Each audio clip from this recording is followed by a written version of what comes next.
Nah, jangan pula 3,5 tahun masa kepemimpinan itu jadi alat. Ambo 3,5 tahunnya kan bisa kerajuan. Nah, kan bisa gitu kan. Artinya itu gelek namanya itu, cara mengelak. Kalau enggak bos kok, kan gitu loh.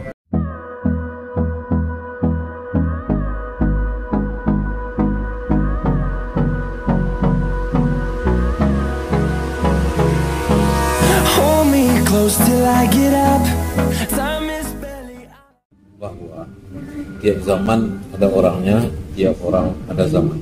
Nah, hari ini ada gubernur dan wakil gubernur baru, ada bupati dan wakil bupati baru, ada wali kota dan wakil wali kota baru. Jangan mengke-engke. Ada saja hal populis yang diluncurkan kemudian tak dilaksanakan. Hal-hal populis itu sebentar saja usianya, kemudian dia yang membuat hal populis itu akan lupa pula. Jadi gaya pemimpin itu memang masing-masing orang punya, tapi tidak bisa digaya-gayakan. Kalau digaya-gayakan, dia namanya mencando, dia ketahuan dia digaya-gayakan. Digaya-gayakan menurut Pak Aruzan, menurut Pak Johanas, menurut Sarul Wujud, menurut Pak Anas Malik, tak mau dia. Kita punya gaya masing-masing, Sarawak itu beda. Jadi tidak bisa pakai aja gaya sendiri-sendiri. Mau Sarawak lihat pusek, mau dibawa pusek, silakan saja, asal sesuai sopan dan santun. Yang penting perlu adab. Adab di atas ilmu, sering saya bilang. Jangan condong ke merabah. Gapu aja membuang lemak, cadi aja membuang kawan, tukang dan indak membuang kayu. Nah, itu penting. Maksudnya begini.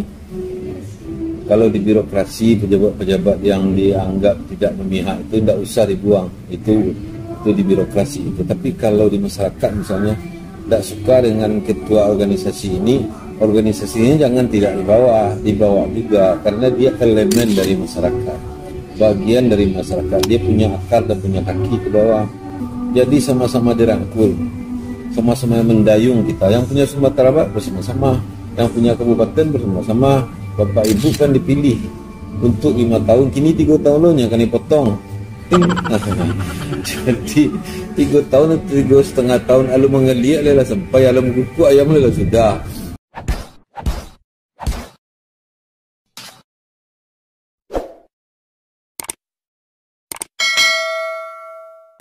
Kalau tahun ini anak sekolah SMA masuk kelas 1, kalau dia sudah tamat, bapak tamat pula tuh 3 tahun pas.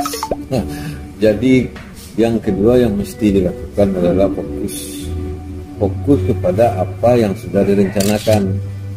Karena begini, kalau tidak fokus, berserak-serak nanti bantu saku-saku anak ketek bocor kelerengnya berserak. Nah, misalnya mau membangun pariwisata saja, mau membangun pertanian saja, fokus di situ karena waktu singkat. Nah, itu harus dipilah, disesuaikan dengan janji-janji kampanye. Nah, selama ini banyak harapan masyarakat tidak terlaksana karena aspirasi disalurkan melalui musrenbang. Musrenbang itu adalah formalitas yang kemudian disusun sesuai rencana prioritas. Tiap tahun ada prioritas tapi tak terlaksana yang prioritas itu. Jadi rencana pembangunan jangka panjang 25 tahun di Sumatera Barat kadang-kadang disisip, kadang-kadang tak dilaksanakan sesuai dengan selera pemimpin. Yang pemimpin dia. Jadi begini, aspirasi kan banyak, ambil saja lah. Kemudian tiap orang harus diajak satu kaki, kalau itu diperturutkan habis hari, siang malam akan cukup. Jadi yang penting itu adalah pendekatan, approach kepada masyarakat, kepada tokoh-tokohnya. Sapu selayang ini penting ini bagi masyarakat. Masyarakat kita ini kan dia tidak pula ingin jadi jabatan, tidak pula ingin diambok-ambok, dia tak juga suka mengambok-ambok. Nah, tegur sapa yang natural itu penting. Jangan barek kawak saya, nah, itu tidak boleh. Kalau berat ke kita saja, orang lain tidak. Problemnya di situ. Misalnya guru mengaji kita saja, yang lain tidak. Guru SMP, guru kita saja yang naik pangkatnya, yang orang lain tidak. Itu jangan. Nah, kadang-kadang kan alumni kita saja yang banyak. Memang jadi pemimpin ini kan pemimpin semua orang, pemimpin semua elemen. Tapi kalau dia pintar, pakai. Kalau tidak pintar, tidak pakai. Namun ndak diawak ndak diulang, ndak kek diawak kan diangkek juga. Tapi jangan banyak-banyak. Itu penting. Jangan mentang-mentang kita idealis, teman sendiri yang pintar tak diangkat. Jangan. Itu kualan namanya gapuk aja membuang lama. Kayu lendak membuang tukang. Tukang lendak kalau dia kan tukang lendak membuang kayu. Itu dia. Cancang taladek jadi ukia. Salah dia tapi bisa jadi benar. Itu namanya cancang taladek jadi ukia. Jadi harus pintar-pintar. Pintar-pintar itulah bekal pemimpin. Kan sering saya sebut kerja pemimpin ini 3. Pertama, membangun infrastruktur. Kedua, memberikan pelayanan publik. Ketiga, meningkatkan kesejahteraan rakyat. 3 itu bisa dilaksanakan oleh staf semua. Kerja Bapak Bupati, Gubernur, Wali Kota, 1 marah-marah, kedua tersenyum, ketiga menekan surat, keempat main golf, kelima raun-raun ke Jakarta. Itu saja. Nah, apa kerja lainnya? Kerja lain adalah bertemu dengan masyarakat. Kalau tidak ada masyarakat, tidak ada pemimpin, tidak ada wilayah, tidak ada provinsi. Jadi itu harus diingat, wilayah 1, batas teritorial 1, rakyat 1. Itu harus ada. Siang malam untuk rakyat 24 jam begitu benar lah, walaupun lepak lalok.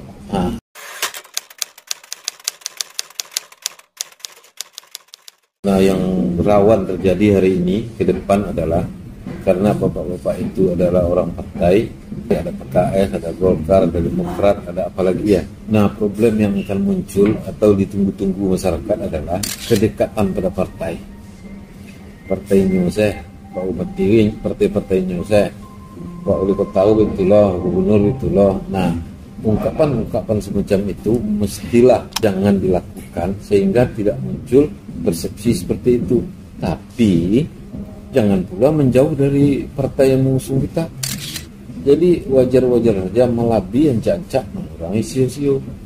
Tidak dekat, tidak boleh. Terlalu dekat juga tidak boleh.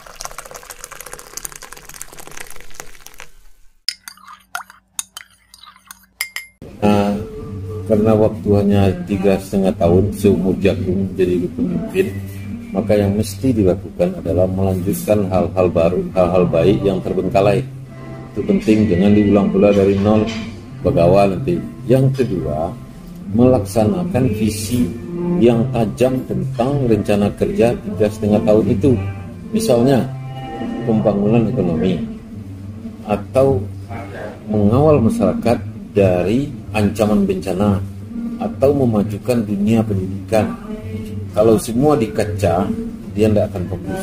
Dia harus fokus. Lalu, apakah perlu membuat fondasi untuk masa depan? Perlu kalau ada.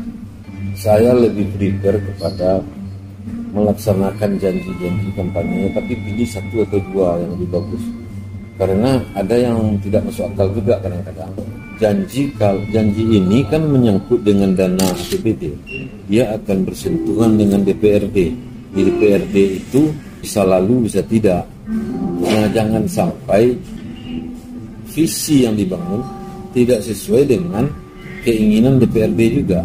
Jadi yang menggenggam kebijaksanaan Sumatera Barat, kabupaten kota itu kan bukan hanya wali kota, bukan hanya gubernur, bukan hanya bupati, tapi juga DPRD-nya. Di DPRD itu kan banyak orang pintar juga, banyak yang tukang kolang juga banyak. Jadi itu harus kombinasinya harus baik. Kemesraan antara pemerintah dengan DPRD itu penting. Nah, selama ini sudah terbukti. Tahun 2021 ini yang terpilih itu akan melaksanakan anggaran yang dibuat pada tahun oleh pejabat-pejabat sebelumnya. Jadi dia tinggal melaksanakan saja.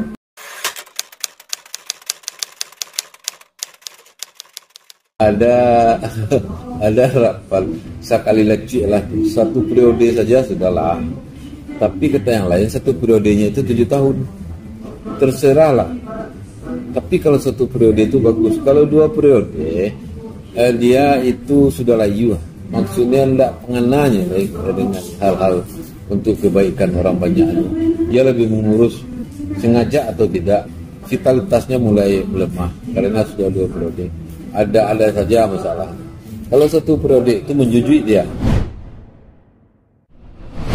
Nah, yang celaka itu kalau sudah 1 periode mau 2 periode, setahun terakhir atau 2 tahun terakhir habis waktu untuk mengurus kepentingan dia saja agar dia 2 periode. Itu sudah rahasia umum di mana-mana, dari pucuk sampai ke bawah sudah seperti itu semua. Nah, 2 periode itu kemudian dilakukan dengan cara-cara yang di bawah under table itu kurang baik. Biasanya seperti itu. Apalagi banyak lawan politik, apalagi banyak partai. Susah. Jadi rakyat menonton sebuah akrobat politik untuk kepentingan dan nafsu berkuasa. Tapi ba'alai ngomong untuk itu demokrasi Republik Indonesia Raya ini. Periode yang sekarang ini kan tergaing nih sama panjangnya dengan SMA tadi. Nah, jangan-jangan setelah 2021 habis, 2022 mulai lagi merambah untuk periode yang akan datang. Ini tidak bisa dihindari. Kalau itu mau dikerjakan, bentuklah tim dari sekarang di luar sistem kerja birokrasi ini. Jadi sang bupati, sang wali kota, sang gubernur tidak terganggu oleh rencana 2 periode. Dia boleh melakukan itu, tapi jangan mengganggu pelaksanaan. Jangan mewarnai. Kalau tidak dia urus, bodoh pula dia. Dia urus betul, kerja tetap itu ditinggal. Jadi berpandai-pandai, siapa saja sekarang yang duduk pasti mau 2 periode. Tapi jangan mentang-mentang. Bilu hari dia ngurus itu, anak buah, kartu republik itu segala macam.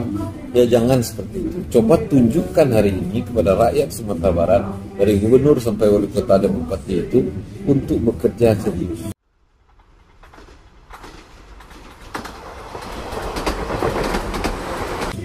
2.221 alasan dikemukakan bahwa untuk 2 periode itu kita tidak ada modal, tidak bisa ngomong. Pasti ada modalnya. Modal-modal itu dikumpulkan dengan cara apapun. Saya tidak menyebut dengan cara tidak halal, tapi dengan cara apapun dikumpulkan karena biayanya mahal. Demokrasi kita kan sedang tergadai kepada kapitalisme yang suka merebut roti dari mulut orang lainnya. Dia tim Jawa akan mengawal. Jadi perlu cadangan agar tidak kehilangan kursi.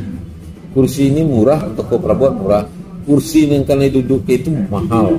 Nah, karena itu ada kecemasan jangan-jangan waktu yang sedikit ini habis untuk mencari BBM 2024. Nah, jangan marah pula kalau orang seperti itu, para simpatisan dan yang lainnya nggak marah pula ada anggapan seperti itu, karena mencelik contoh kanan sudah. Bantu itulah kejadiannya selama ini.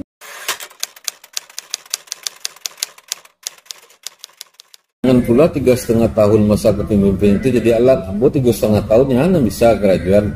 Nah kan bisa gitu kan. Artinya itu gelek namanya itu, cara mengelak. Kalau enggak bosko, kan gitu loh kata orang. Jadi saya kira 3,5 tahun itu para pemimpin yang terpilih ini adalah betul-betul bekerja. Karena bupati dan wali kota yang terpilih itu berada di daerah pertumbuhan. Menurut Profesor Wery Darta Taifur, itu beliau-beliau itu adalah di daerah pertumbuhan semuanya.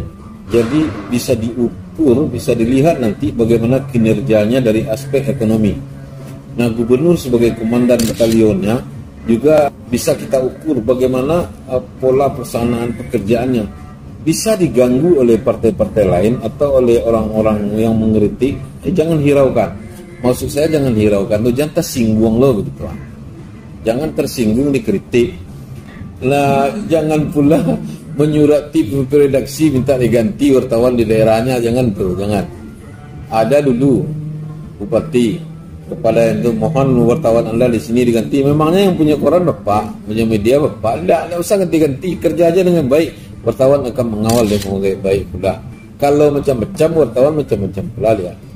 Kritik itu harus diterima, belajar menerima kritik. Saya juga tidak tahu bagaimana perasaan kalau dikritik, karena saya tukang kritik. Kalau saya dikritik mungkin muka saya merah. Jadi saya salut kepada bapak-bapak semua yang tabah menerima kritik, apalagi kritik di medsos. Jadi jangan nanti naik darah ke ubun-ubun kritik medsos di WA, di WhatsApp, di media massa. Itu harus diterima dengan baik. Banyak berdoa, urui kedua deh. Cukup banal. Ayo bahan lain. Tak jangan menjadi orang.